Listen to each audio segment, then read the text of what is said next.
Okay, Okay. we're officially recording. All right. So, what have you been up to the last 7 months? Well, as you remember from our last podcast discussion, kind of had this tongue cancer bout, so went through some pretty crazy treatment. Yeah. Yeah, I feel like this episode is just gonna go a little bit deeper into that topic of emotional resilience, and we had a chance to talk about it in the last episode extensively. And then ever since then, we've gone through a situation that, like, we had to pull out all the big guns for. And we're, yeah, it was very challenging. Yeah. So, yeah, I mean, went through radiation for 6 weeks, daily radiation, 5 days a week for 6 weeks, and then chemotherapy. They decided to do high toxicity chemotherapy since I was younger and my kidneys and liver could handle it. So I did 3 sessions of that once every 2 weeks. And or I guess it must have been once every 3 weeks. That's what it was, because beginning, middle, and end. Yeah. Yeah. And I mean, put a lot of posts up online kind of talking about the experience, but I think the hardest part happened like 2 weeks in. I started to have difficulty eating and went to like super soft foods. And then by the third weekend, I'm pretty sure I was on full protein shakes by that point. Yeah. I mean, I guess the good thing is now you just like all your food mushy and blended. No way. Yeah. Yeah. I'm gonna have to pull that a little closer. Okay. As close as you can. It gets stuck in my mustache. I know, but we gotta hear you because you talk so quietly. Is that better? Yeah. Okay. Yeah. No, I think that we should let the audience know that I'm very texture sensitive Yeah. as it is. Yeah. But yeah, so it was on protein shakes for 5 weeks, pretty much. Because, yeah, about 3 weeks in, started that. And then the worst part was like the last week of radiation, and then the 3 weeks Yeah. after treatment ended. Like, that was the hardest part.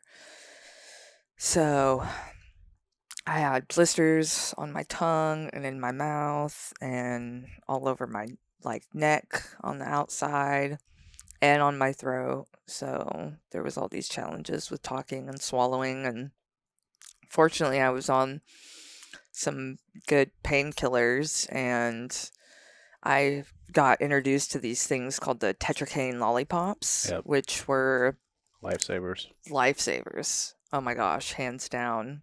And apparently they're normally prescribed for people who get their tonsils removed. And one of the nurses I mentioned the pain I was dealing with and how I was having a hard time talking by that, like 2.5 weeks in or so. Yeah. And she recommended those lollipops. That was insane. Like that, I was able to get by on Oxy and gabapentin, and then those lollipops. And it wasn't until after treatment that I joined that Facebook group that had a community of others who had this type of tongue cancer. And as I'm reading through all of their experiences, just realizing like a majority of people are on, like, had to get on way heavier painkillers than I did. Yeah. And like no one had heard of the lollipops. I have yet to meet one person who had heard of those lollipops. Wow. So I think that they were a huge contributor to me being able to manage and get through. Yeah. And then That and your tougher than woodpecker lips. I guess when you don't have a choice, right? Wow. I mean, whether you have a choice or not have a choice, I mean, still, like, your amount of emotional resilience and fortitude and all that kind of stuff, I mean, is what helps you with it. I mean, just being on the outside and seeing what you were going through, the conversations I had with so many different people, it was like, yeah, you handled it amazingly. I appreciate that. Yeah. I had some really good support. Like you being around, and your mom was there to help with Athena, Yep. our daughter. And I mean, Athena did really good as far as being able to manage me not tending to her. Mm-hmm. So that was helpful to just, I mean, pretty much try and sleep as much as possible. I mean, that was pretty much all I wanted to do, is just be unconscious for most of the experience. I mean, Yeah. that's where I was at towards the end there. So it was like, I just don't even want to be awake to experience this. What's coming up just talking about it? Oh my gosh, just like those, the peak difficulty, it was just like, yeah, that feeling of not even wanting to be conscious. And anytime I was conscious, just praying, like, God, why? Like, why am I going through this? And please take me out of this. Like, help me get through this. And I mean, it was kind of insane because it was like counting down the days for radiation to be done. Mm-hmm. And then they had warned me, they're like, look, the radiation like peaks, like 2 weeks after you finish, because it builds up in your system.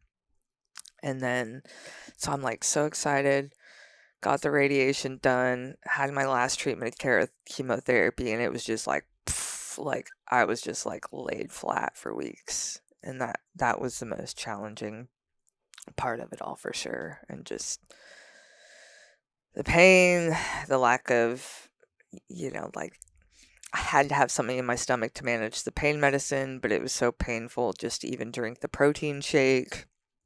I mean, having to be awake, not wanting to be awake, trying to figure out why, wanting it to end so badly, and then just, it's like, yeah, you're literally like going hour by hour at that point, just trying to make it through, Yeah. Time changes when you're in that level of pain. Sure. Yeah. When you're So, extremely uncomfortable. yeah. And so, I mean, it's amazing to be at this point. Like, people ask me, they're like, how are you doing? How is healthy? I'm like, oh, I feel amazing. It definitely puts it into perspective. Yeah.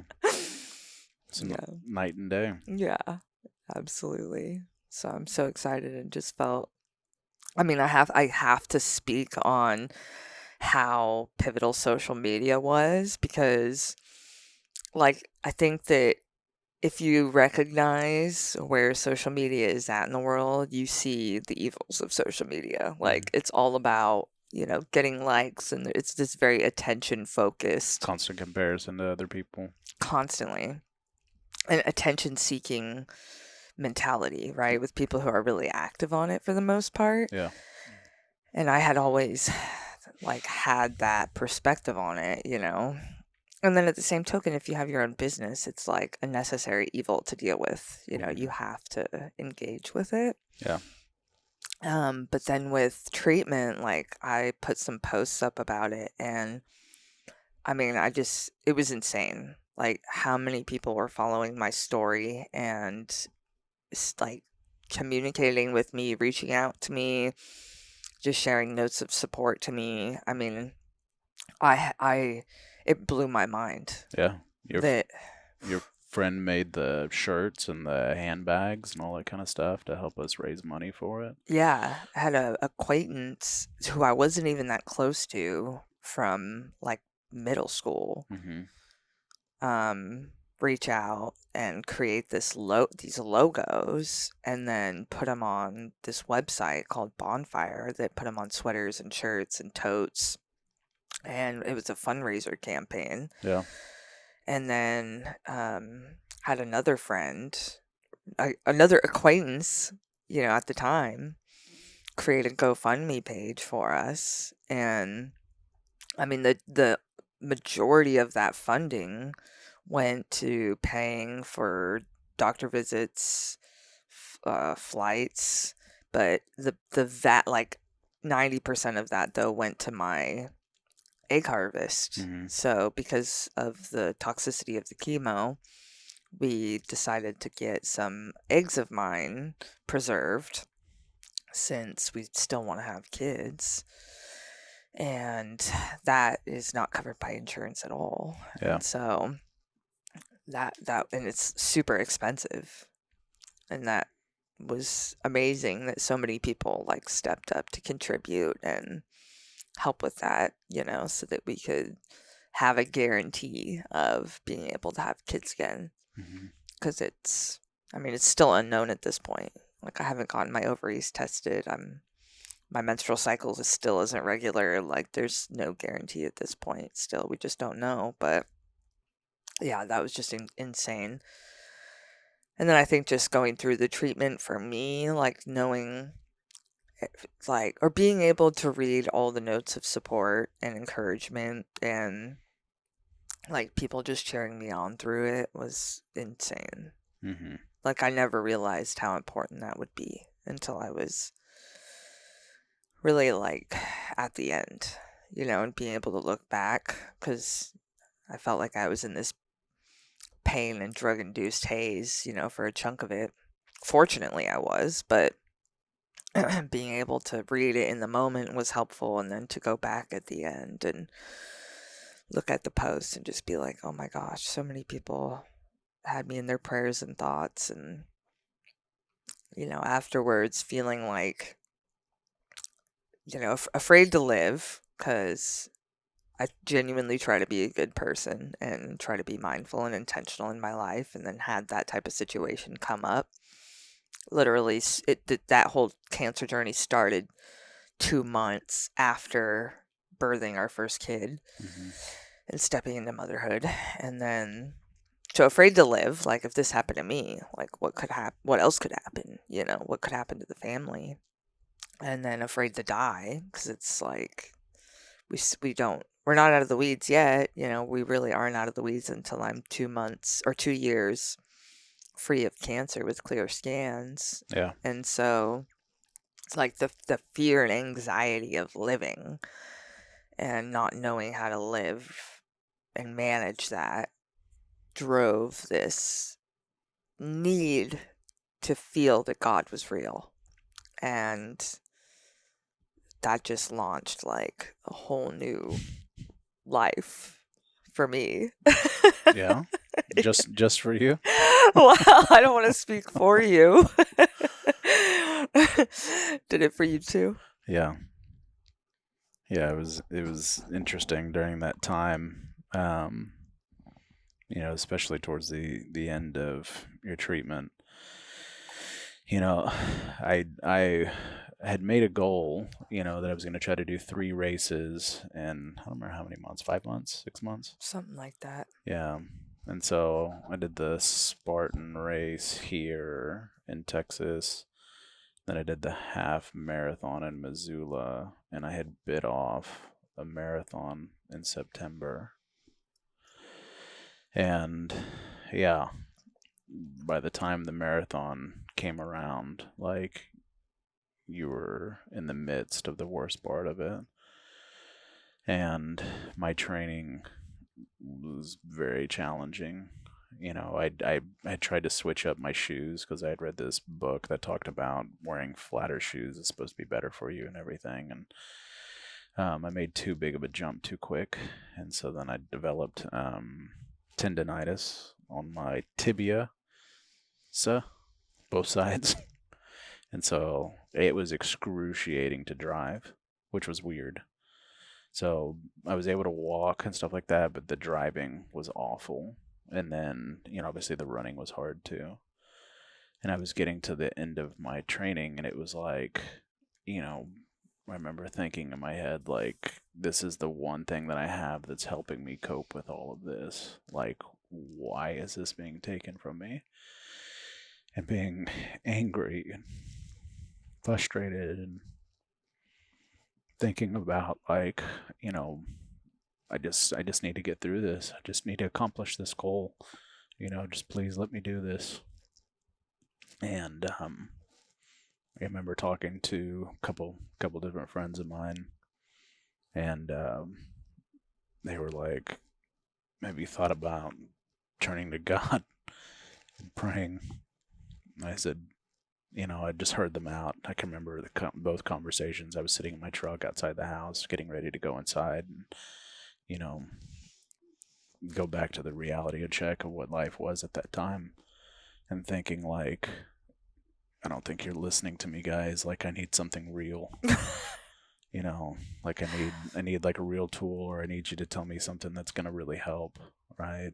And I just kept getting all this feedback about, turning to God, and giving it to Him and praying and all of that. And I was angry. I was really, really angry. And, you know, I just remember having to go for a really long run, and I had the I don't wannas really, really bad. And I was in a lot of pain, and I just was like, okay, all right, God, like, what is it? What am I supposed to do? Like, what are you trying to teach me here? And I remember the sun was coming up, and I started getting my stride, and I was jogging, and like I heard, you got to be a Christian counselor. And I said, okay, give me something else. Being very afraid. I mean, I'm covered from head to toe with spiritual tattoos, right? And anybody that knows me knows my faith. But the idea of combining my work and my faith together, like, I was very afraid of it. And it had been a long time since I'd been really afraid of something to talk openly about it. And it was like, okay, no, this is what I need to do. Like, it's been a useful tool for me in my life as far as like my sobriety. When I feel like God's grace is like I'm a mentally and physically healthier person. And so it was like, okay, so I need to turn to this and figure out what I need to do to be able to do it ethically, right? And so I did a 10-week Christian counseling course, and so now I'm a certified Christian counselor. And the way that I'm using it is that the people that want to use it, right? It's another tool in my toolbox that I can help people with. But I just remember feeling this kind of sense of relief, and I was actually Googling stuff as I was jogging, and found the course and knew like, okay, this is another path my life is going to take. And you and I had lots of conversations about it, right? Because I don't think at that time maybe you wouldn't have identified as a Christian. Well, I think there was a big like space between the hardship and people you knew encouraging you to go to God, and then you deciding to become a Christian counselor. Mm-hmm. I feel like there was more that happened between there. Like, I was coming out of treatment, and then we started going to church. Yeah. And then you and I like started to talk about this stuff more. I went down this journey of, like I was raised in a private school and then had religious trauma essentially from the messages that I internalized. A lot of fire and A brimstone. lot And of fire, guilt. brimstone. Yeah, I'm afraid you're going to go to hell. You're not good enough. Yeah. The messages were more on that like judgmental, you're not worthy. Yeah. Like weight, and so it just completely turned me away from the Bible and Christ. I still took this idea of God into my life, Mm-hmm. but it wasn't by any means like a level of dedication. It was an acknowledgement that God existed, but I was operating in this materialistic world of trying to make money and make an identity for myself, a name for myself, and then coming out of treatment, it was like, went to church. That helped a lot to feel like God's presence. And then it's like, okay, what's the deal with this Jesus dude? Like, what is this? What's the deal with this Bible thing? And instead of, in the past, I wasn't raised to look at it like this historical event, you Mm-hmm. know? And as we both went down that rabbit hole Yeah. of, what is the evidence for Christ? Mm-hmm. What is the validity of the Bible? I mean, that was really when I think that's when things took a hold of me, because it was like, okay, this is something that I can put my faith in. This is something that's not just woo woo, hope in a, hope on a whim, blind faith type thing. Yeah. It's like, no, there's something here to look at this. So we watched Case for Case Christ. for Christ. That's right. Yeah. And I ended up listening to the book, and then I listened to I Don't Have Enough Faith to Be an Atheist. Mm-hmm. I actually listened to that when I was running the marathon Mm-hmm. until I needed music, Yeah. because hearing somebody talk when I was suffering, I needed something else. Which I don't know how you do that at all. Which part? Well, I just remember when we would run together, you're like, yeah, I'm listening to this audiobook and it's really good. I'm like, what? I You're listen, weird. that was the one thing that you thought I was weird about. Yeah, because I needed like music. Like I have to Yeah. get myself like hyped. I mean, yeah. If I'm training, like I don't even remember how many hours a week at that time. I mean, I was at least, I mean, on the days you were running, it was at least hour and a half every morning. that was minimum. Like the peak when I was having to do like 14 and a half miles a day. I mean, those were like 7, 8 hour days some Yeah, days. I mean, that was like a part-time job. yeah, And so I'd be able to get through a whole book yeah, during that time. Yeah, and it just helps me put my mind somewhere else. yeah, If I can hear somebody else's story or learn information and that kind of stuff. And yeah, so, yeah, I get through a lot of audiobooks during that sure. time. Yeah, I've developed this habit over time. Hmm. But yeah, that was definitely something that I felt like we both needed to lean into. Yeah, And, it brought us a lot closer together, oh, hugely. which I feel like we already had a pretty amazing relationship, Yeah, but I felt like there was this one thing that kind of I stayed away from, right? Conversations. I know in the beginning we talked about spirituality and, I knew you believed in God, and it was kind of like, okay, that's good enough, right? Like, hmm, I'm good with that. And then, as we started talking about how were we going to raise Athena, and what was our lives going to look like, and you know like how do we explain to her that dad's covered with Jesus tattoos and mom believes in God but doesn't know for sure, and what her experience has been. And then I mean, just doing a lot of research, and coming to what I felt like a lot of answers for myself. There was a lot of things that I just said, well, I just have to have faith, right? But then finding actual information that felt valid, it helped strengthen things for me. yeah. And I think it's worth noting, like, you and I are more like scientifically minded people, like Yes. evidence based, Yeah. we want to know the research, we want to know data, like we're those types of people. So I think that was a really big deal for us, initially, to have a lot of those answers, or a lot of those questions answered. Hmm. And then how that kind of created this foundation for me, at least, where it was like, okay, I can like invest time into reading the Bible, for example. It's like, okay, I know this is worthwhile to explore, and that there is historical evidence supporting this all happened. And I can I tend to be pretty critical on the information that I absorb or allow myself to believe and lean into. you Hmm. know I don't trust the world. Well, I think it's the difference between blind faith, Yeah. right, and evidence based. right? Like understanding, and that's what for me, like, I want to see like the why, right? Like, and have a in-depth understanding of it. Like being a clinical counselor, like I have to use evidence-based stuff with people, right? I Yeah. can't say like, maybe this works, Right.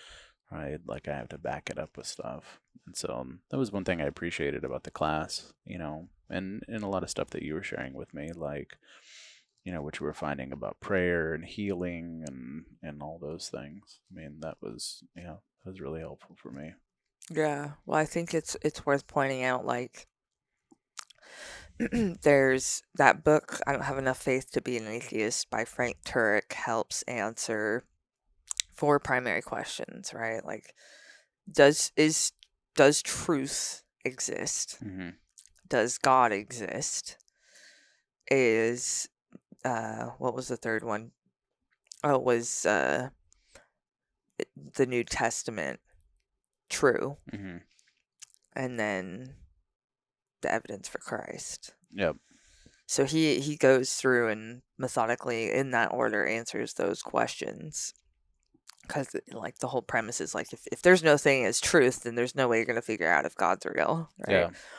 And then it's do you believe in miracles? Are miracles possible? Mm-hmm. So if you believe in God, okay, well, are miracles possible? Because if miracles aren't possible, there's no way the New Testament can be true. Yep. So that was the third one, was miracles. And then the fourth one was, is the New Testament true? Which Mm-hmm. is the whole story of Christ's life, death, and resurrection and what happened after that. So I think that like there were so many things before jumping into Christianity that laid the foundation from a psychological standpoint. Mm-hmm. So from a psychological standpoint, we know like what you believe will affect your health and your entire perceived reality. Mm-hmm. Like there's Dr. Bruce Lipton who's studying this, who's a stem cell biologist, has that book Biology of Belief. Dr. Joe Dispenza, a neuroscientist who's studying this, has that book You Are the Placebo. Mm-hmm. I mean, these Becoming superhuman. Becoming Superhuman, yeah. Yeah. So those people have been in my world of psychology and understanding, right? Mm-hmm. And so it's like, okay, I understand that what I believe in will help me heal or make me sick. Yep. It's also going to change how I interpret anything that I go through. And we know this through psychology as well. Like when you look at trauma and how people manage trauma, it's not so much the trauma that's inflicted as much as it is the interpretation of the person the trauma is inflicted on. And this is where you see people who will go through similar traumatic incidences Yep. and might come out totally different, Yeah. you know? And that this is the idea of resilience. Mm-hmm. I mean, that's where a lot of that is based in. Is that if you have this resilience, it's a buffer for how deep that trauma can hurt you, Yeah. essentially, and leave a mark on you. Ingrain itself and root itself. Yeah. Like how like when I think about trauma, I think about this neural pathway that's been created in your brain that gets activated when something triggers it, Yeah. right? And so that's why EMDR and exposure therapy and all these types of things allow it to be able to take a different cognitive shift because you just start perceiving it in a different way. You don't Yeah. feel the same way about it, right? And I think that, yeah, I mean, that's one of the great advantages of being able to process things, but also, yeah, having that emotional resilience to recognize, maybe different things, acceptance or tools to be able to process or, kind of whatever it is that comes up. Well, and that's like, I'm just started my graduate psych program, and we've been reading psych journals on resilience, and they were basically like there was this meta-analysis which was looking at 130 different studies done on resilience and taking the data from those and combining it all to figure out like the key points of Yep. all of those studies. And what they found was that it was far more impacting to focus on protective factors such as self-esteem, self-efficacy, which is one's ability to solve problems, how well you believe you can solve problems. Mm-hmm. So that's self-efficacy, optimism, and positive affect. Those four things were far more impacting on resilience than trying to mitigate the trauma, depression, or anxiety. So even if you had these risk factors of trauma, negative affect, depression, anxiety, if you focused on those protective factors, you were likely to increase your resilience. Mm-hmm. And so you were just saying, your ability to like resource tools, that's self-efficacy. Yep. If you don't believe that you can go through that process or figure that out, yeah, that's going to be very difficult to manage a tough situation. Yeah. And I'm a tool seeker. Mm-hmm. You know, I hear from a lot of different people why I can't do what you do, right? Or I couldn't do that, right? If I post ice baths, Yeah, right? Oh, I could never do that. yeah, So cold. Well, that's the point, yeah. right? And I think I wrote something today about how it doesn't necessarily get easier; you just get stronger. Mm-hmm. You know, and that's something that I think about a lot. You know, when I'm having a hard time with something, right? Okay, so what is this trying to teach me versus why is this happening to me? Mm-hmm. Perceiving in a different way, have a different outcome or reaction, right? And it doesn't mean that I always come to that conclusion, right? Right. There's times where like I'm really struggling and I'm frustrated and I'm angry and all that kind of stuff. But if I have some time to regulate and reflect back on it, which is something I think I do a lot, is I do a lot of self-reflection, and think about, okay, well, I didn't handle that situation right. How could I have done it differently? Is there anything that I need to own about it? And those things versus like when I was younger, there was a lot of guilt with it or probably some shame with some different things and I would just hide, Mm-hmm. you know, versus, taking accountability. Accountability really wasn't a thing. It was always like blame shifting. Mm-hmm. It was somebody else's fault, not mine. Mm-hmm. So, but yeah, I mean, as I've gotten older, those things are definitely tools that I lean into. As you were talking about all those four different components, what I was coming up for me is like the difference between confidence and competence. Mm.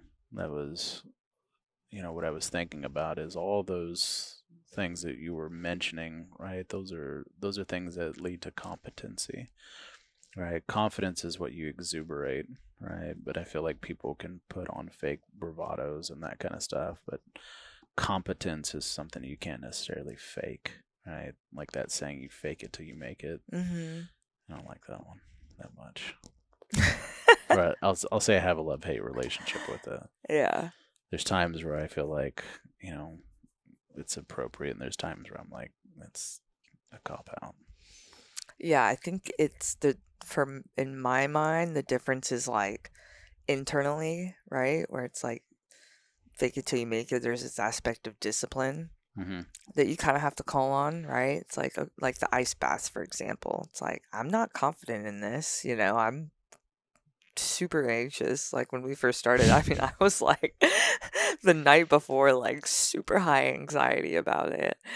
And it was kind of this, like, I didn't get into that mentality of fake it till you make it, but some people could, right? Where it's like, no, you got this. Like, that could maybe be a tool internally. Mm-hmm. I think that it's different if you're trying to apply that concept externally, Mm-hmm. right? So it's like you want to start a business or whatever, and it's like, well, fake it till you make it. Pretend like you're like top dog until you are, and again, like you said, like maybe there's a time and a place for it. Like if you're trying to get clients and you're or you're starting your own company, like you can't always demonstrate how you're in the beginning, Mm-hmm. right? Like because people won't invest in you.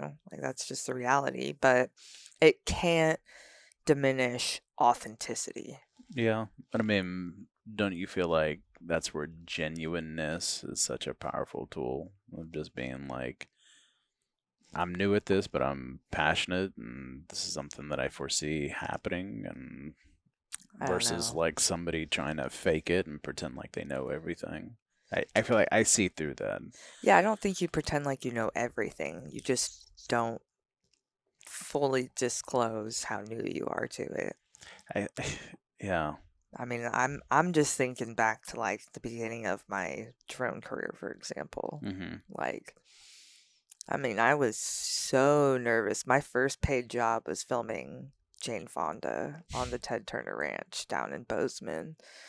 And I mean, I had flown drones before that, you know Yeah. what I mean? But that was the first time I was like getting paid to do it because of the whole certification process. Hmm. Before that, you had to be a manned aircraft pilot to fly a drone commercially. And they had just changed the law, so I had just gotten my like license. So that was like my first official like paid job flying the drone on my own. And I mean, I was of course super nervous because I mean, I had been on set, you know, and been like around professionals and I mean, by that point I had filmed with BBC and HBO and NBC Sports, you know what I mean? So, Hmm. but it was still really nerve-wracking, and you know, there was still this component of like keeping your composure, and Fake it till you make there it. was a little bit of that. There for sure was a little bit of that. Okay. I can kind of. All right. And I mean, I was authentic and stuff like I said, I had experience, but you know, I couldn't let the nerves like come Sure. out, you know, and really show that. That's So, a like I remember talking to my teacher in graduate school about, when I was going to start meeting with people, like being super nervous and not knowing what to say, and him just telling me like, well, they're not going to know that. I mean, they know you're an intern, right? yeah. But like, they're coming to you for a reason, right? Like they don't, you know, they can't necessarily pick up on that. And I was like, oh, okay. Yeah. So that's why I think I have a love-hate I relationship with know. with Maybe the there's a saying. different way we could put it. I don't know. How to reframe it. Yeah, we'll have to think on that one because there's definitely something to it that's like, I don't know about that. Yeah, I think it's, to me, it feels unauthentic. Yeah. Like when I can tell somebody's trying to BS me, like, Yeah. yeah, I just really strive for authenticity and honesty. I think that's the thing too, is like don't let the fake it till you make it thing create deception, Yeah. right? Because if you're like telling yourself that and you're about to go meet with a client or something like that, and Hmm. you're, you know, just fake it to, oh yeah, yeah, I can do that for you. Oh yeah, yeah. Like, I mean, I think that maybe that's where it would be a problem is like you're not holding integrity, Hmm. right? Because you're trying to fake it till you make it. Yeah. So maybe that's the line is watch your character, watch your integrity, and hold that as priority and authenticity. I mean, it's, yeah. I think that's something that comes up for me, is being able to recognize, we don't live in a black and white world, right? We live in a world of gray where, you know, like one thing isn't always applicable for everything, Yeah. right? So, like the fake it till you make it thing, like, sure, it may work for some things, and some things it may not work. And that's our responsibility to recognize, like, is this applicable here or is it not applicable here? Yeah. I think about that like in my form of counseling, right? Like my goal is always to, I tell people I'm trying to work myself out of a job, right? Like, I don't want to be, not that I don't care about my clients, right? But I don't want them to be dependent on me, Yeah. right? Like I want them to eventually, feel like, okay, like I'm good. I don't need you anymore, Hmm. right? The way I kind of think about it is like, my voice ends up becoming theirs, and then at some point, they don't need it anymore, Yeah. right? And so, yeah, I think that's kind of what comes up for me when I think about it. Is Yeah. Well, and then tying back into like the search for God, like we mentioned this like belief, mhm. right? Like what you believe shapes your reality. Yep. And I think that that perspective of like fake it till you make it is an attempt to like shape your reality, right? So that you can execute differently.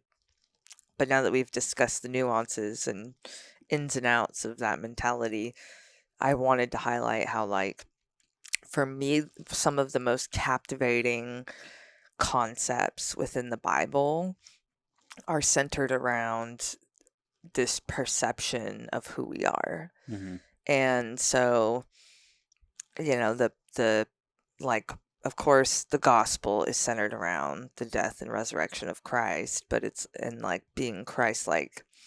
But there's so much more in the Bible that so many people do not discuss. And, it really is essentially this belief system of like, you are like the ultimate creator's child, like Mhm. the creator that made this entire universe. You are a child of that creator. And that being wants a personal relationship with you. Not only does it want a personal relationship with you, it wants to work through you Mhm. and impact this world that we live in alongside you. And so it's like in the Bible you'll hear, that you're the Lord's servant, essentially. That's like the terminology that they'll use. But it's really like you're becoming an instrument for God. Mhm. You're becoming a vessel for God to work through, essentially. And that perspective has changed me so much. Like the level of trust and faith that I have in things working out Mhm. is far greater because of that relationship and that faith that I've built with God and invested in with God. It doesn't just like happen.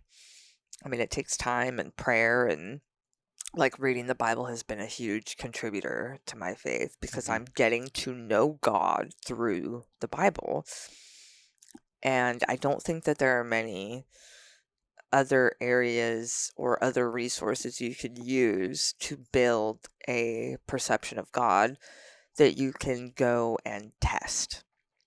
Have Have you ever been fishing?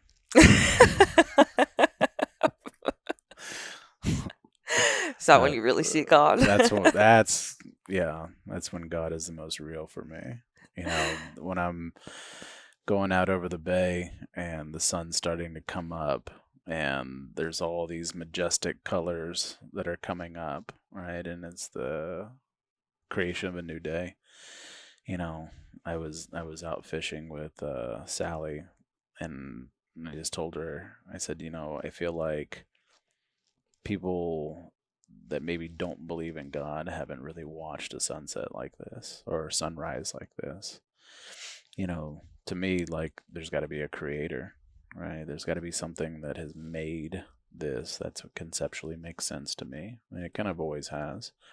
I think for me, the thing that I always struggled with is the probably the accountability of what that means, right? Like if there's a God, right?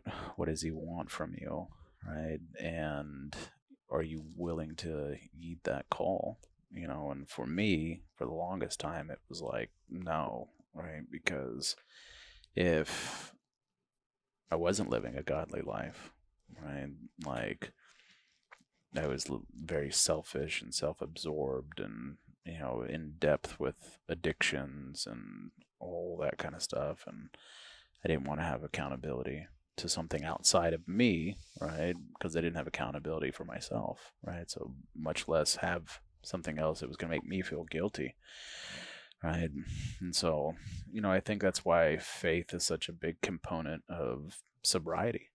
Mm, You know, it's a big part of the serenity, well, not serenity prayer, but a big part of AA is surrendering to a higher power. mhm. I was having a conversation with one of my clients a few years ago, and I was asking him, I've never gone through AA myself, right? Like I just kind of did what I always do, is just figure out the tools that were helpful for me and just went through it. But they had gone through AA and found it extremely helpful. And I asked them what was the most difficult part, and they said surrendering to a higher power. They said, like they kind of believed in God, but kind of didn't. But then, like, recognizing the reason why they didn't is because they didn't want to, like, have to believe in something that was always there, that was watching them make bad choices. And so, yeah, I know for myself that was a big one. I remember, sorry, Mom. I remember being on a lot of drugs one time, and my mom came upstairs, and I was in high school, and she was like, "Hey, I want you to go to church with me." And I was like, thinking about all these different excuses as far as why I couldn't go. And she was like, "No, I just really want you to go with me. I don't want to go by myself." And I was like, "This is really bad. Like, this is really, really, really bad." And I was like, maybe I can just, like, fake an injury or something like that and get out of it. And so I remember going and sitting there and just being like, this, I'm pretty sure, is the roadmap to hell. Like, being whacked out of my mind on drugs and having to sit there with my mom. And I just remember saying to God, "I'll make a deal with you. I will stay out of your house if you stay out of mine." And my addiction got substantially worse from there because, like, I didn't want to turn to those things. And my big thing was I didn't want somebody to look at me and be like, "That's a Christian. That guy that's, like, slobbering drunk and doing drugs and all the other bad stuff. Like, if that's what a Christian is, then I don't want any part of it." Right? That was my big thing. And so I didn't ever feel comfortable talking about it. You know, it was this kind of thing that I had in the back of my mind, but I didn't really ever share it with people. I didn't really talk openly about it because I didn't feel comfortable. Didn't feel comfortable about it because I didn't feel like I was living a perfect example of what it's supposed to be. And I think that it's worth saying that, like, as humans, as soon as someone says that they're Christian, now everybody else wants to hold that person to this extremely high moral standard as if they're no longer human. Yep. And it's like, "Oh, well, you think you're a Christian? Well, you just got upset at that lady." I mean, it's like, yeah, dude, I'm human. That's why I need Christ, Yeah. because I'm a wreck inside, you know? And then I also think that it goes to say, as soon as we decide to learn about that higher moral standard, we have to face where we're falling short. Mm-hmm. And that's not a good feeling. Mm. Like, everything that you just talked about is that feeling, Mm-hmm. right? It's a burden. It's that burden of shame, of guilt, of not being good enough, worthlessness.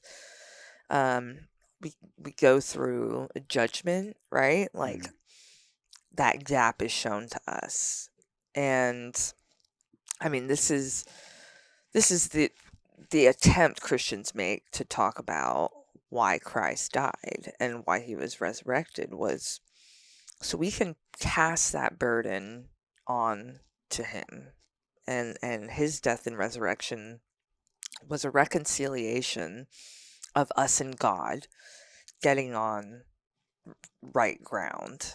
And we have to acknowledge that as humans, our default is to be fearful, doubtful, and selfish. Mm-hmm. We want to make like, we are wired for self-preservation and survival. Yep. Right? So that's just a part of our nature. And you have then Jesus and the Bible and Christianity, which is calling you to do the literal opposite, which is sacrifice yourself for others. Mm-hmm. Love others so much. Love others as much as you love yourself. Which, I mean, I mentioned this in a video that I had done, the God Talks with Danielle series that I've been doing on YouTube. But Mm-hmm. this idea of like holding other people as a priority and as being just as worthy of love as ourselves would fall into that category of altruism, Mm-hmm.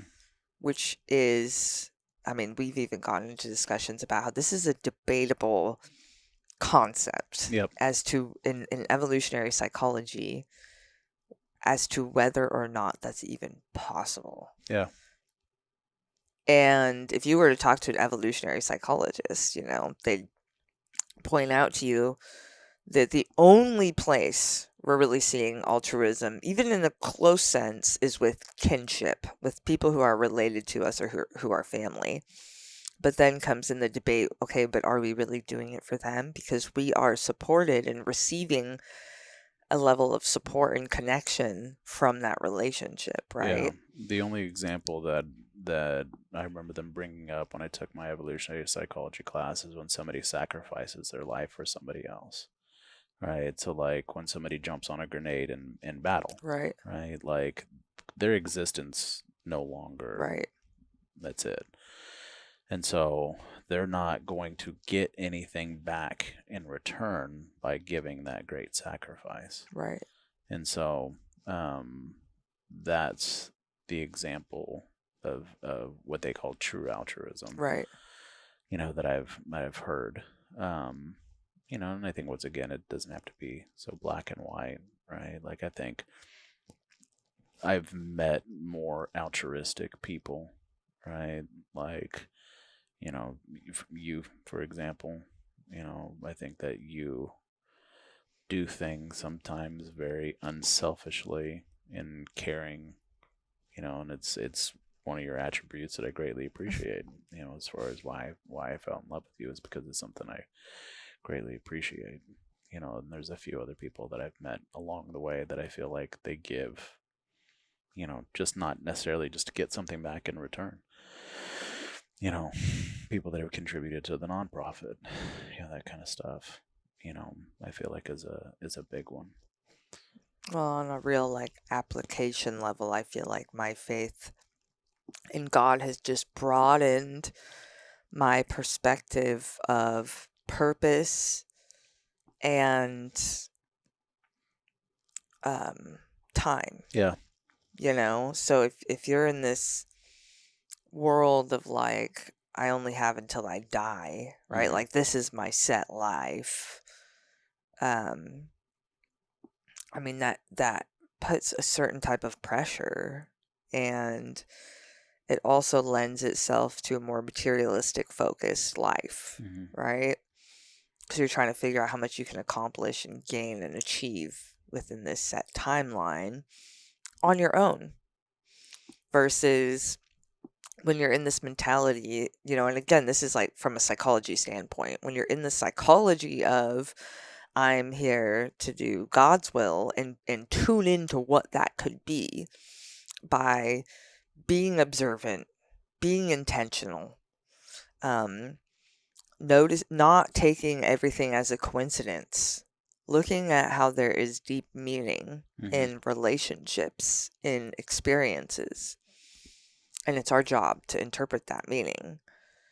And then this idea that like, I like God's timeline is incomprehensible. Like if you think about the creation of the earth and the solar system to then where we are now. 7 days. Yeah. 7 days for God and what is it, 13 billion years for humans? Yeah. But for us, right, we're this like fleeting speck of dust and air, and yet for God, we still have a purpose and a role, and there's a point to what we're going through and what we're experiencing. And so it's like man, how can I be a part of something that grand? And I love how you brought up looking at the sunrise. And I mean, if you go to any national park, I mean, really, Yeah. and you just look at the incredible vastness, for example, like the Grand Canyon, Yep. even in Glacier. And like, I think of when we went to What was it? Bryce Canyon, Yeah. Where was the place in Utah? Zion. Zion. Yeah. Yeah. I mean, there's these places that are just like beyond human influence. Yep. And for me, that also really helps sink in this magnitude of what our creator is. Hmm. And then to think of like, okay, that creator has a plan for me in this life. And ultimately, if I make the choice to be in union with him right now, then that could be my eternity after I die. According to the teachings of Jesus Christ, Hmm. this is what happens. You choose unity with God now, and you receive complete unity with God after you die. And then this is the idea of hell comes up from not choosing to unify with God during this life. And we have free will, so we're not going to be punished for that. We just will face what life is like without God. Yeah. It's not a punishment, it's that it sucks, Yeah. right? It's not God trying to inflict pain on us. It's that we are rejecting his alleviation of that difficulty. And so that's where this idea of hell comes from, is that like in this life we still have this choice to go to God, to seek God. Hmm. And as soon as we're done with this life, we will get what we've asked for. God's not going to force himself upon us, Hmm. right? So it's our choice to seek him and ask for him.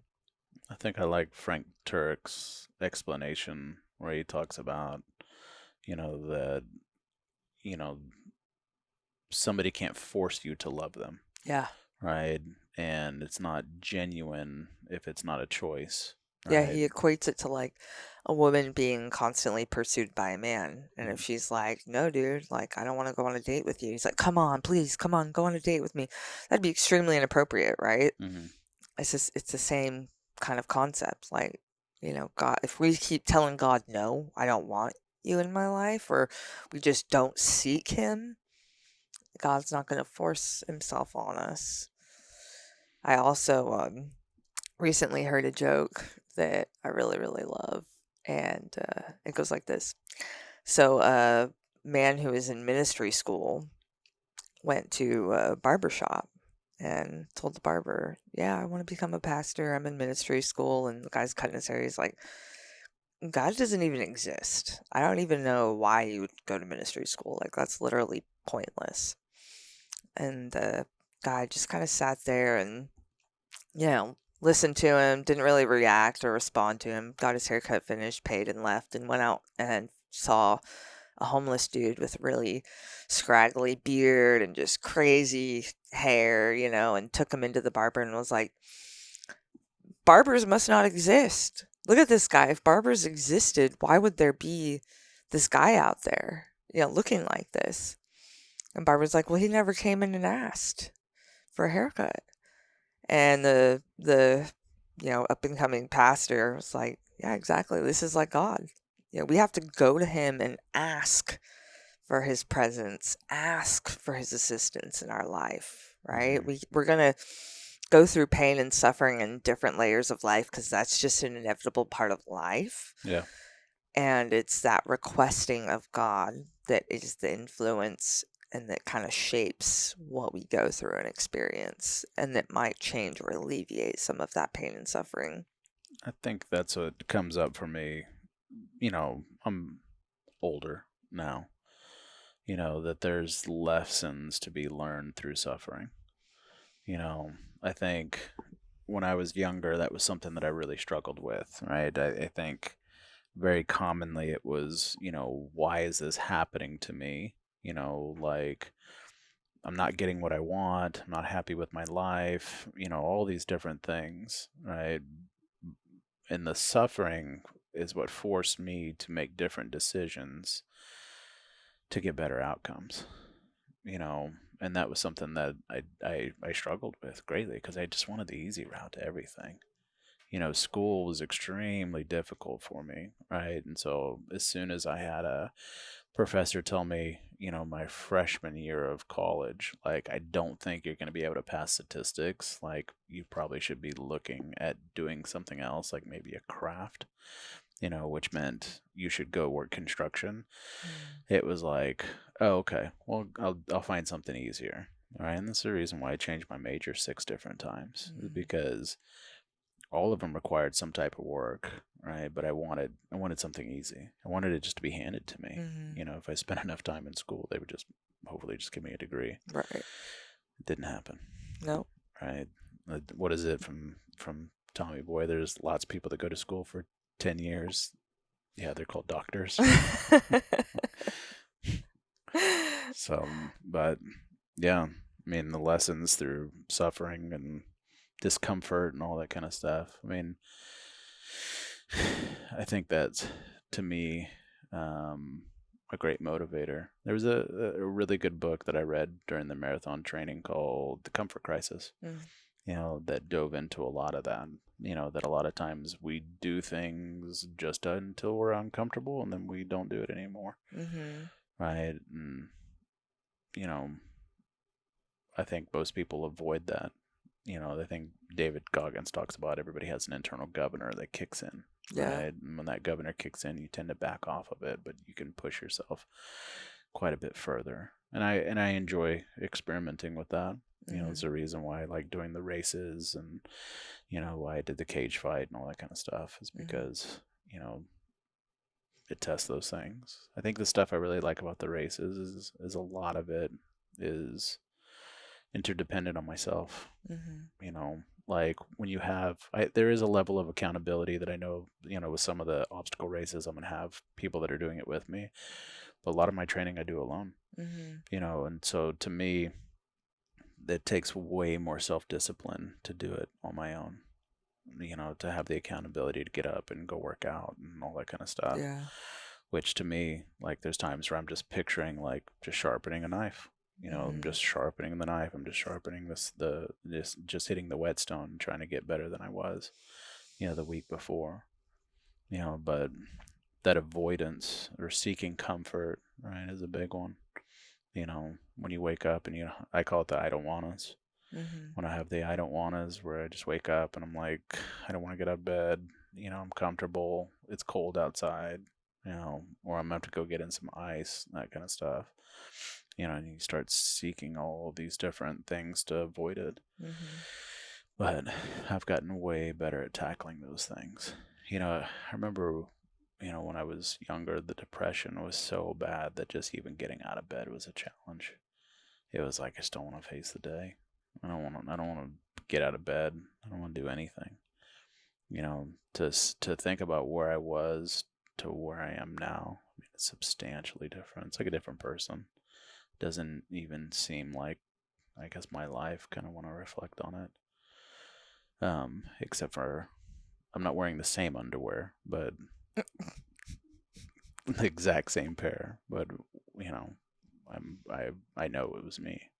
You know, that's the marathon was a big one for me. You know, physically and mentally challenging and scary, and I had to dial in nutrition. I hired a running coach. I hired a nutritionist. I wore a CGM machine, tracked my glucose, to see how my body was reacting, responding. I mean, it was something that I needed during that time, to see your suffering. I guess there was a part of me that just needed to suffer too. I remember, like, pretty early on in the race, like mile 2, like, I could feel pretty significant blisters on my right foot, and I remember thinking, like, I don't know that I want to keep going with this. Like, if I keep going, the blisters are going to get way, way worse. This is going to really suck.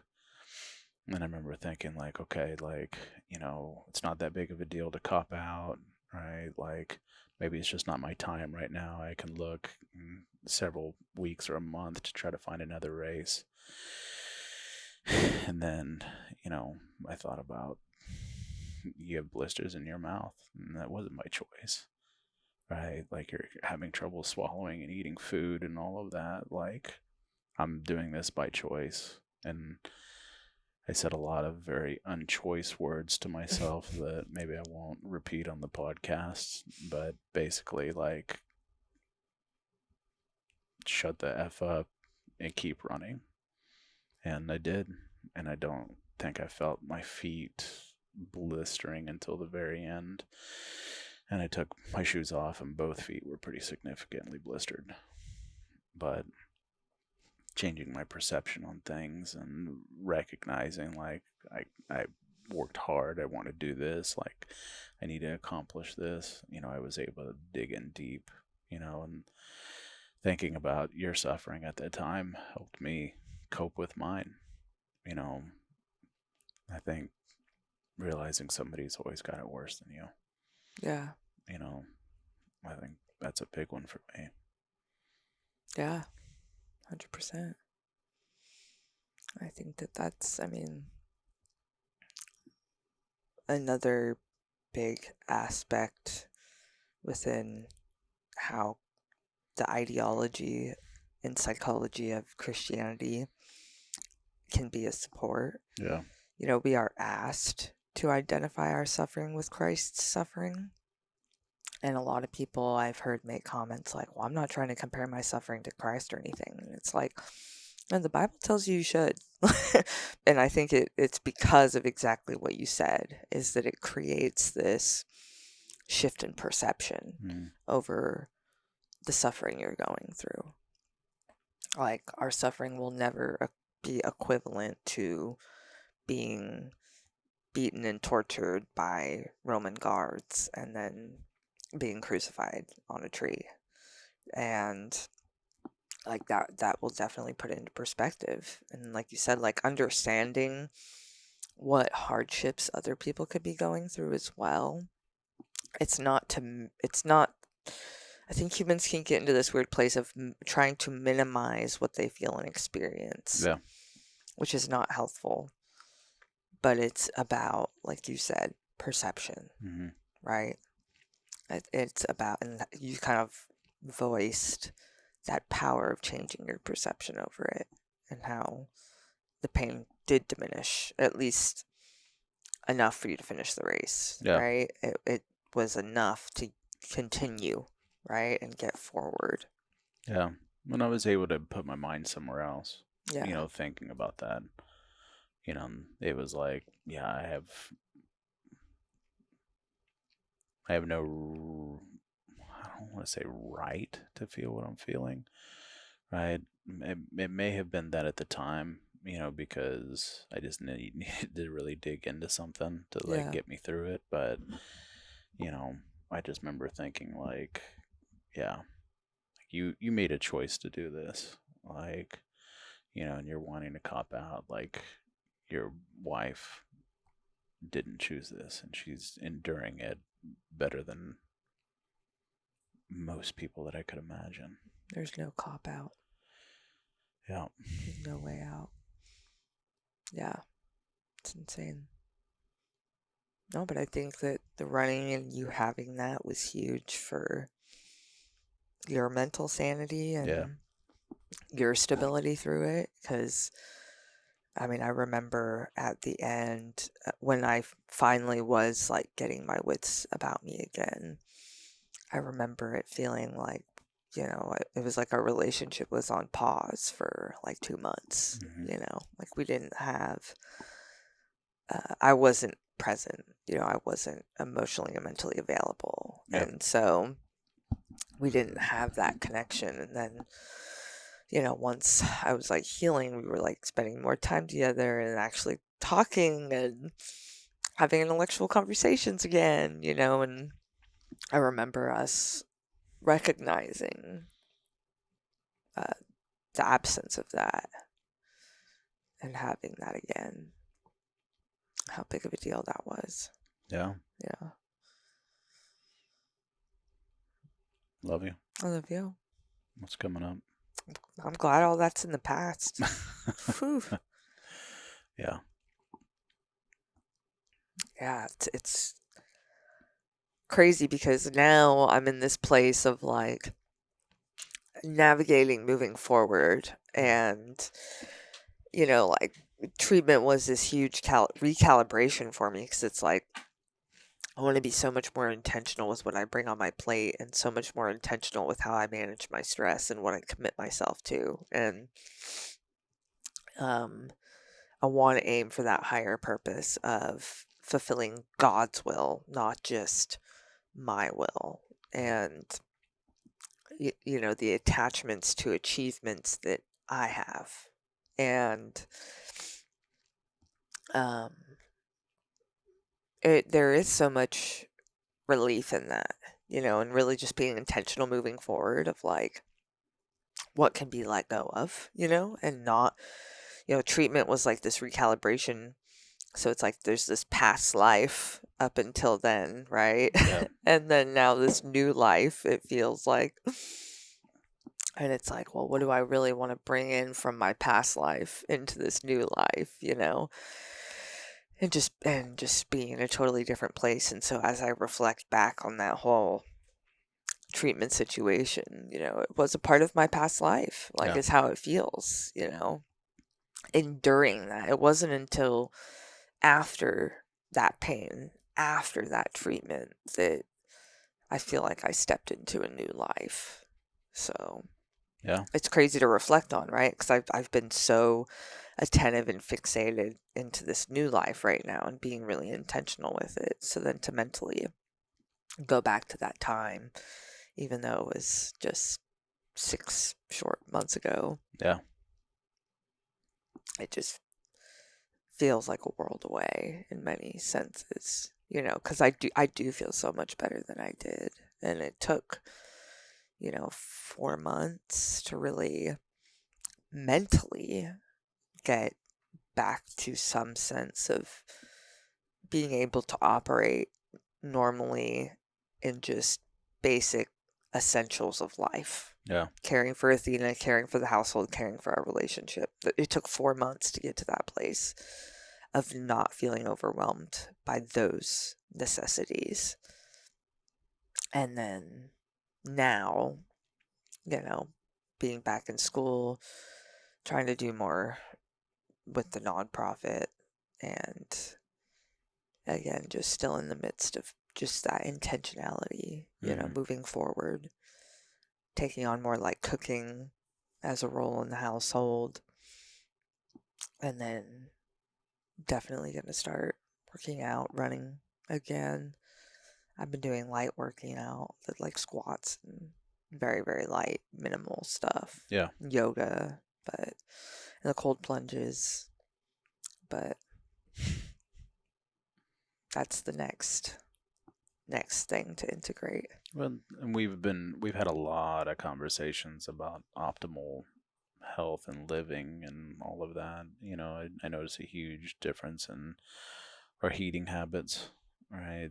Like, I think the marathon was good for me to like start trying to, well, I guess not start trying to, but really looking at food as fuel and differently and not having the same emotional attachment to it. I have such an addictive personality. It's so easy to get me addicted to different things, but food I feel like is that last one that like until the next one comes up that I'm like still trying to improve that relationship with. But my coach talked a lot about 80/20, trying to eat 80% of the time better, 20% of the time you can have stuff that you enjoy, you know and yeah, with food I think has been a big one, for us as far as some big changes, Huge.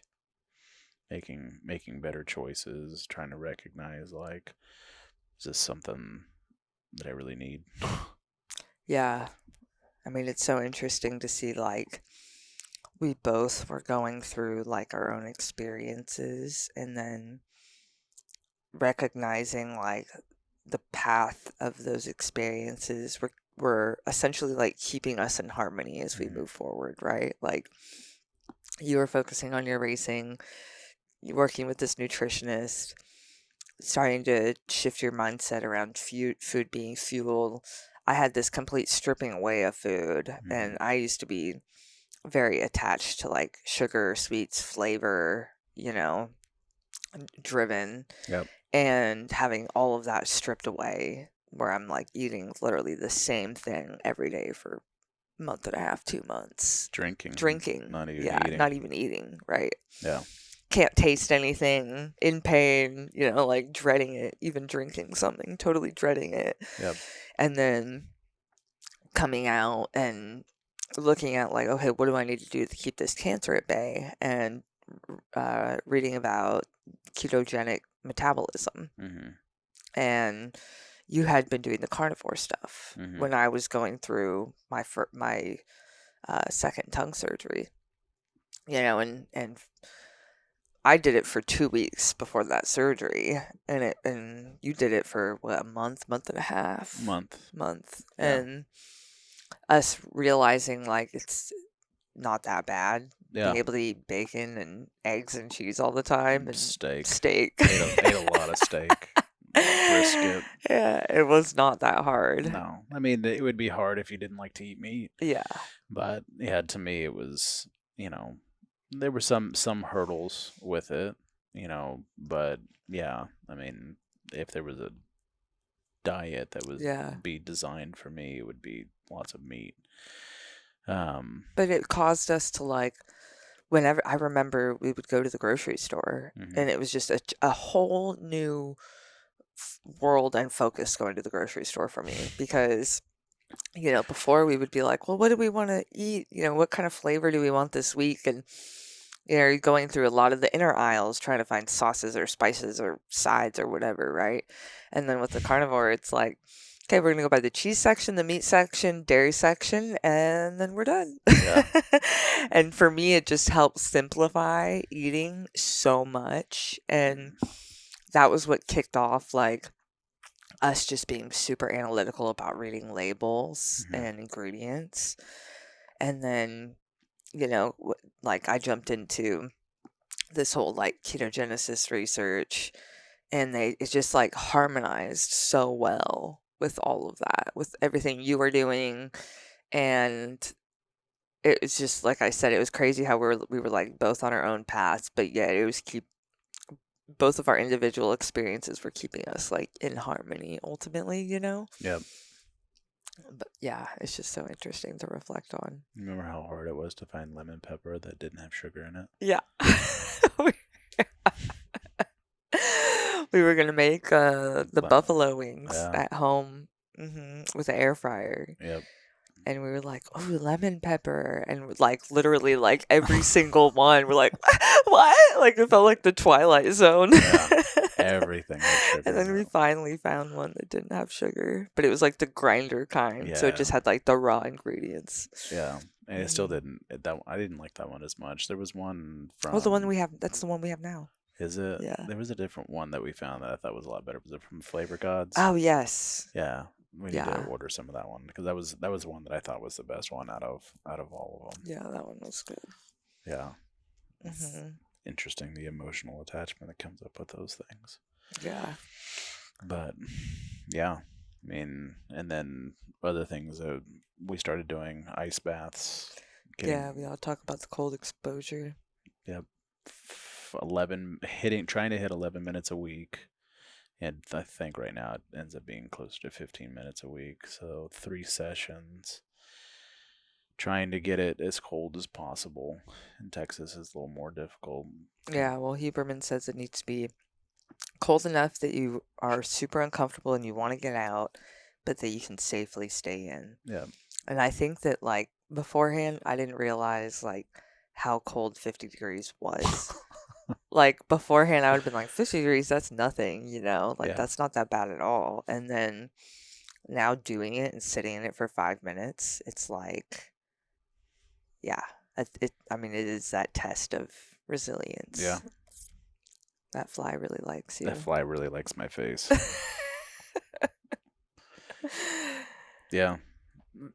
I think when you talked about like the mental walls that you break through, like the first part is this sucks and I want to get out. And I think The having first part is even getting in. Like, you walk up to the tub, and we'll, like, Sean and I will look at each other and be like wide-eyed, seeing the ice float around. yeah, We just got our music going, like, we're trying to get ourselves hyped, you know? That's the first wall, is just getting in. I guess I never thought about that as a Yeah. wall. To me, the Mhm. wall is like dunking your head in and then coming up and having to sit in it because like in like cold plunges, like I always would jump in and then you You get jump in. out and you Yeah. run back to the truck and try to get dry, Yeah. right? But like sitting in it, that to me is the for me that's the first wall, is like knowing that the water has to go over my head and I've got to come up, and then I try to sit where it comes up to my neck Mhm. and then sit in it when I really just want to get out. Yeah. And it's gotten so much easier. Yeah. Well, Yeah. and you might even recognize sometimes there's like waves of like, okay, I got this. And then it gets cold and it's like, okay, how much longer do I have? Right? There's another wall that Hmm. you kind of approach with it. And then you stick with it and that wall goes down, you know. And Huberman is the one who talks about that idea of the walls. And the reason is because once you are trying to achieve that mental resilience through the Hmm. practice, your body will acclimate. Hmm. It gets better at managing the cold, Hmm. right? So the only options you have, make the water colder, Hmm. which you can only do so much before it's physically not safe, and then stay in there longer. Hmm. Now, if you hit both of those, then you're challenged, right? So that's where he talks about the mental walls, is because instead of looking at the clock, instead of looking at the temperature, recognize the mental walls that you're trying to break through.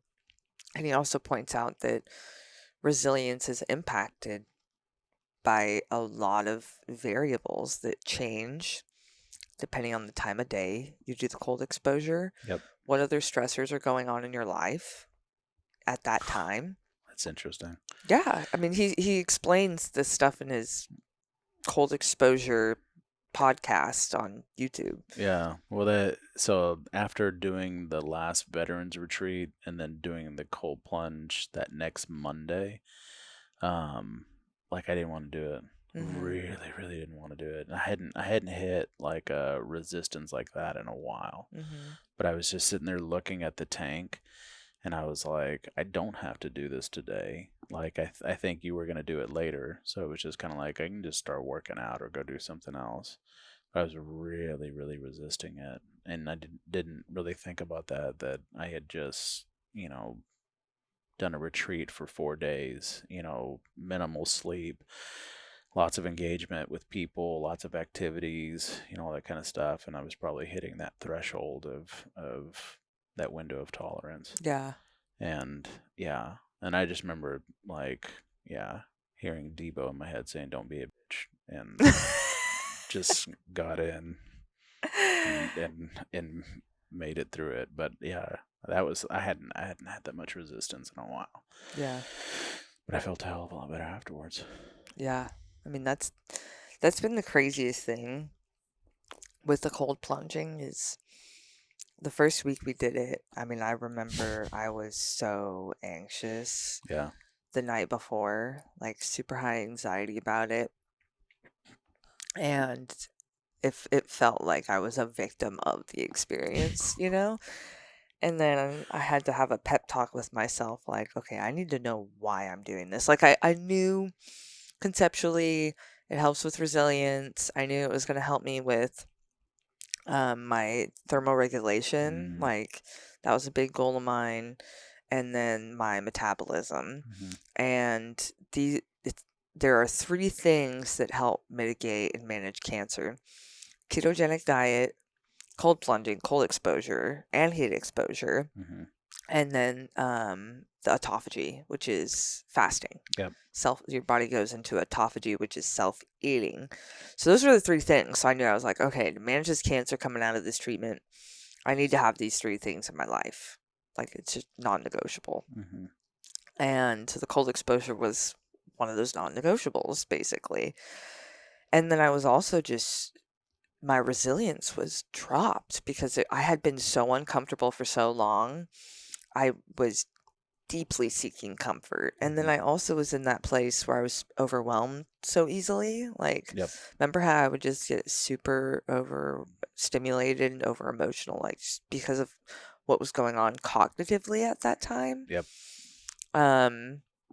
And so I was trying to look for that emotional resilience. And then I was constantly cold because I dropped 45 pounds. And so, like, had no fat on me. Mm-hmm. And I was just constantly cold, even the slightest temperature shifts. I was either freezing or burning hot. There was Yep. no, like, middle ground. So those were the main things I was going for. But I hadn't listened to all the research like you did, Yep. and so I knew the benefits, but I didn't listen to, like, the real science behind it. And so I remember, like, that after our second plunge, it was like, I need to get myself in the right headspace for this, Understand your why. Yeah, I need to understand my why. Yep. And so that's when I listened to that Huberman podcast, and that really helped a lot. And it was like, all right, let's do this. And one of the things he said was to do, like, high cognitive problem solving when you're in the cold plunge. So, like, math problems, and not just like 2 plus 2, but like challenging math problems. I mean, like 2 plus 2. 2 plus 2 for you, but and then I had been memorizing scripture, and so I started doing that. Like, I felt like more motivated because I knew my why going into it, and then I also was reciting scripture on that third plunge, and it was just, like, significantly easier. Mm-hmm. Like, I felt like I had really broken through that major resistance that I had, Mm-hmm. and it hasn't been a problem since. Yeah. I mean, there are still mornings when it's like I don't wake up and just go and do the cold plunge. Like, I like to get up, I have a cup of tea, I read some scripture, and then, I see you getting things, like, ready to move, and I'm like, okay, like, I'm looking at the clock, like, it's gonna be time soon, and I get my music on, get, that energy a little bit higher for it, and then just do it. And that's probably I mean, other key points with the cold plunging is, like, you do the cold plunge, you want to make sure you dunk your head 11 minutes a week, so you can break it up into however many sessions you want. But the other challenging layer was to air dry. Oh, grounding afterwards? We've chosen to ground afterwards, yes. But on that Huberman podcast, he was talking about, don't dry yourself off, don't huddle yourself up. You have to break that thermal barrier that your body is creating to try and regulate heat, and drip dry, and make your body create all of that heat to dry yourself off. And this is what turns white fat into brown fat, which is packed with mitochondria. So it helps with thermal regulation, but mitochondria is also the energy bank within a cell. And this is how people can source more energy. And this is why afterwards, a lot of times people feel energized. I mean, they feel more focused from the dopamine and epinephrine that gets released. But there's so many things biochemically that's going on. And what is it? The dopamine that's released peaks to the same 2.5 times greater than normal levels, which is equivalent to that of cocaine. Yep. That's what cocaine does too. But cocaine peaks 10 minutes after you ingest it. Cold plunge, this dopamine level hits the same level, but it doesn't peak till 2 hours later. Yep. And then it plateaus and it stays elevated. So this is why people will feel better. And this is also, you had been the one that mentioned to me that this is a huge component of managing addiction. Yeah. And this is why, if you're really going through a lot of anxiety, depression, or drug addiction, that the cold plunging can be a significant tool because of what it's doing biochemically. Yep. Yeah, that's a big one. That's why I started recommending it to my clients, and then also I wanted to make it part of my practice too. Hmm. If I'm going to recommend it to people, then I need to make sure that I'm continuously doing it. But the dopamine was a big one that I wanted to tap into Yeah. on a healthy way. Yeah, me too. You know, because I had started trying to eliminate or reduce my phone time quite a bit because I'd realized like how much I had depended on that. Like I had outside sources like my sister, saying, engage, have to be on your phone, pay attention to people that you're with and those types of things. And so I had made a conscious choice that I wanted to spend less time with it. And knowing that I was going to have that decrease in dopamine, I wanted to supplement it in a healthy way. And so, yeah. And I want to have that for my work, like I need to have kind of my A game, that time that I'm working with people. And so working out, all that kind of stuff. It's to me, it's medicine. You Hmm. know, it's how I look at it. The times where I really don't want to do it, I'm like, I just got to take my medicine. Just got Yeah. to do it because just helps mentally and physically and all those things. Yeah. It's So huge. yeah, So I think that there's a lot of our convo ties into the last episode we did, which was emotional resilience, and now we went through this like incredibly challenging test of our skills in emotional resilience. yep, And now coming out of it, it's kind of amazing to recognize like we were resilient people before. yep, And then this ultimate test was like, well, guess what? You can do better, right? Like there's more that can be integrated here. And the stuff that we've been pushed to integrate it's like incredible to recognize the additional benefits outside of just emotional resilience. yeah, There's so many things that it contributes to. yeah. It's interesting to think about that. I've reflected on that a lot. You know, there's been times in my life where I felt like everything was perfect. Like this is exactly where I needed to be. If I can just exist in this place forever, this is good. It's a good spot. And then something happens, right? Like my concussions, right? Like your episodes of cancer, right? Like it was like everything in life was good. We had a baby, bought a house, got married. All these things were falling into place, and then it was like, okay, so we've been in places before where we had to tap into the different tools to work through this stuff. What do we got? And then when those started to fail me, it was like, okay, I need something else, right? What are the other tools, right? And being able to recognize that is a big one.